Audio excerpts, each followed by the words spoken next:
Sir सबसे पहले आपका बड़ा शुक्रिया बलूचिस्तान पर आप आए, यहाँ पर बड़ी एक जो है तबाहकारी हुई है, उस हवाले से आपने फिजाई मुआयना भी किया है, उस हवाले से आप क्या कहेंगे? बिस्मिल्लाहिर्रहमानिर्रहीम। मैं आज बलूचिस्तान के उन इलाकों के दौरे पे आया हूँ जहाँ पर बारिशी रेले ने तबाही मचाई और पहाड़ों से पानी जो है वो मैदानों से उसने देहातों में, कस्बों में, गाँव में बहुत तबाही मचाई। अभी मैं झलमक्सी के एक गाँव से होके आया हूँ। वहाँ पर गाँव के लोगों के मुताबिक 8-10 फुट तक पानी आ गया था। अभी भी पानी यहाँ पर बहुत पानी जमा है और उनके माल मवेशी और इस तरह उनके घरों को नुकसान पहुँचा है। अल्लाह का शुक्र है उस गाँव में कोई जानी नुकसान नहीं हुआ, खुदा का शुक्र है। वैसे भी झलमक्सी में चूँकि ये ज़्यादा मैदानी इलाका है तो जानी नुकसान ज़्यादा नहीं हुआ, लेकिन यकीनन घरों का, माल मवेशी का और कुछ लोग ज़ख्मी भी हुए हैं। इसी तरीके से कोयटा में, इस तरीके से किला सैफुल्ला में, योब में, चमन में, लोरालाई में, लसबेला में, तमाम इलाकों में इस मरतबा बहुत तबाही मची है और पिछले 30 साल का जो रिकॉर्ड है वो टूट गया है और बारिशें जो हैं कई 100 गुना ज़्यादा इस साल बारिशें हुई हैं। अस्सलाम वालेकुम व्यूअर्स, मैं हूं आपकी होस्ट कायनात अब्बासी और आप देख रहे हैं मेरा ऑफिशियल यूट्यूब चैनल। अभी आपने एक वीडियो क्लिप देखा जिसमें शहबाज शरीफ साहब जो थे वो इंटरव्यू दे रहे थे और वो बता रहे थे कि कितनी तबाही आई। खैर ये तो हम सबको ही पता है कि बलूचिस्तान के अंदर कितनी तबाही आई, ये कोई हमारे लिए नई बात नहीं थी जो बातें उन्होंने बताई। लेकिन इसके अलावा जो उन्होंने ऐलान किया, उन्होंने ये ऐलान किया कि जो लोग जाँ बहक हो गए उनके लवाहिकीन को 10 लाख रुपए दिए जाएंगे।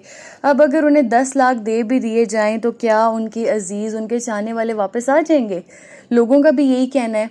इवन कि लोग ट्वीट्स भी इस पे कर रहे हैं और वो बार बार यही कह रहे हैं कि जितनी भी अमाउंट उनके पास आएगी, मैंने आपको अपनी लास्ट वीडियो में भी यही कहा था कि चीज़ें ख़राब हो जाएं वो वापस ली जा सकती हैं, उनकी मुरम्मत भी हो जाती है, ठीक हो जाती हैं, हम चीज़ों पे इतना अफसोस भी नहीं करते। लेकिन क्या 10 लाख रुपए से एक इंसानी जान जो है वो वापस आएगी उनके ख्याल में? वज़ीर आज़म शहबाज शरीफ ने आज दौरे के दौरान ये भी हुक्मनामा जारी किया है कि जो इमदादी सरगर्मियाँ हैं वो तेज़ कर दी जाएँ। अगर यही काम हम चंद दिन पहले कर लेते तो शायद आज काफ़ी लोग ऐसे होते जो हमारे साथ होते, इस दुनिया में होते, उनकी जान जो है वो बच जाती। लेकिन इसके अलावा उनका ये भी कहना था कि वो तमाम घर जो सैलाब से तबाह हुए हैं उनको भी जो है वो 5 लाख रुपए दिए जाएंगे और जिन घरों को जुज़वी नुकसान पहुंचा उनको 2 लाख रुपए या इससे ज़ायद रकम दी जाएगी। इस मौके पर शहबाज शरीफ साहब का ये भी कहना था कि कोयटा, किला सैफुल्ला और लसबेला में बहुत तबाही मची है। पिछले 30 सालों का बारिशों का रिकॉर्ड टूटा है। 100 गुना ज़्यादा बारिशें हुई। बलूचिस्तान हुकूमत से मिलकर भरपूर काम करेंगे। उन्होंने कहा कि पाकिस्तान भर में 300 से ज़ायद अफराद जाँ बहक हो गए, जबकि बलूचिस्तान में ख़वातीन और बच्चों समेत 124 लोग जाँ बहक हुए। ये जो अब कमेटियाँ बन रही हैं और आप इंफॉर्मेशन हमें फराहम कर रहे हैं कि पिछले 30 सालों का रिकॉर्ड टूट गया है बारिशों का और मवेशियों को नुकसान पहुंचा है और अब हम बलूचिस्तान हुकूमत के साथ मिलकर काम करेंगे। अगर यही चीज़ें हम कुछ अरसा पहले सोच लेते तो शायद इतना बड़ा हादसा नहीं होता, शायद उन लोगों की ज़िंदगियां बच जाती जिन लोगों के घर तबाह हुए हैं, उनके घर तबाह ना होते।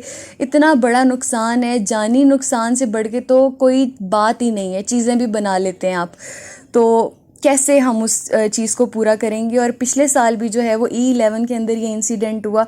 बार बार इस तरह के जब हादसा हो जाते हैं तो उसके बाद जो है वो अमली काम शुरू किया जाता है। आखिर हम इस तरह के इलाकों में, इस तरह के एरियाज़ में जहाँ पर थोड़ा सा ख़तरा होता है सैलाबी रेले आने का, जहाँ पर ज़्यादा खदशात होते हैं, वहाँ पर हम क्यों नहीं एक्शन लेते?